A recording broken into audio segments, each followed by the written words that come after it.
Hello, I'm Robert Hess from the Cocktail Spirit on Small Screen Network. Today I'm going to walk you through the process of ordering and installing your own bar footrails. Footrails offer the ultimate in style and comfort to any bar, giving your bar that finished professional look and your feet a place to rest. Installing your bar footrails is extremely simple. Essentially, there are three main components. First, you have the tubing itself. Then you have the brackets for supporting the tubing. And finally, you have the end caps and elbow fittings that finish off the project. Bar footrails come in a number of different finishes to fit the look and feel of your bar.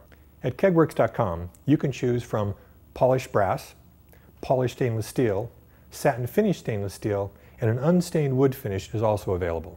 Kegworks polished brass, the most popular amongst home bar owners, is solid brass, not just a plating. The solid satin stainless steel is also quite popular. It is very resilient and because of its satin finish resists both fingerprints as well as scratches. While the polished stainless steel has a mirror-like finish. To support your footrail, you'll need brackets. Here we have the two most popular types of brackets. First is the bar bracket, which mounts directly to the face of the bar. The second is the combination bracket, which mounts to the face of the bar and then rests on the floor. An important consideration when choosing the type of bracket for your footrail system is whether or not you have access to the back of the bar. For example, the bar bracket is using this back access bolt in order to get its weight bearing on the footrail system, while the combination is sitting against the floor for all of its weight bearing. Finally, to finish off your footrails, you want to pick the right end cap.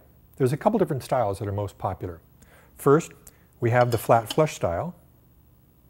Second, we have the round dome style. Before you order your footrails, it's important to sketch a plan so you order the right parts. It is also a great idea to make a virtual rail around your bar with painter's tape. This will give you a great idea of how much space you will need for your footrail.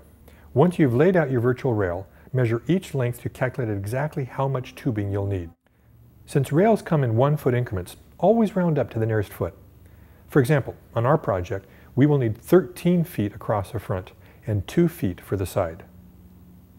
Next, determine how many brackets you will need. The tubing needs to be supported 6 inches in from an end and every 4 feet through the middle for proper support. This bar, for example, will need 7 brackets. When you're preparing to install your footrail system, you want to make sure you have a number of tools on hand. Even before you place your order, you want to be able to use a measuring tape as well as painter's tape to help you lay out the plan for your bar so you can make sure your order is made properly. Now, when installing the bar, you'll be using a power drill, not only for drilling the pilot holes, but also in place of a screwdriver with good power screwdriver bits on it. And if your footrail system needs to have a splice between 2 of the rails, you'll want to have a pair of channel lock pliers that come in extremely handy for setting in the brass splicing tube.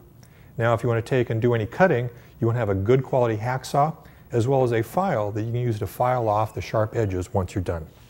When your bar rails arrive, they'll be wrapped in a protective plastic. You want to leave this on while you work to protect the finish of the bar rails. Next, if necessary, use an internal splicing sleeve to splice 2 pieces of tubing together. Now, loosely assemble the footrail by sliding the brackets over the tubing. Just don't quite attach the brackets to the wall quite yet.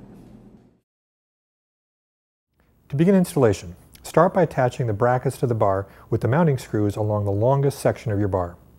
When turning a corner like this finishing off your footrail, there are actually 2 options.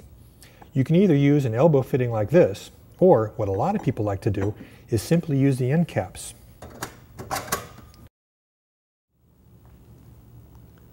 And that's it.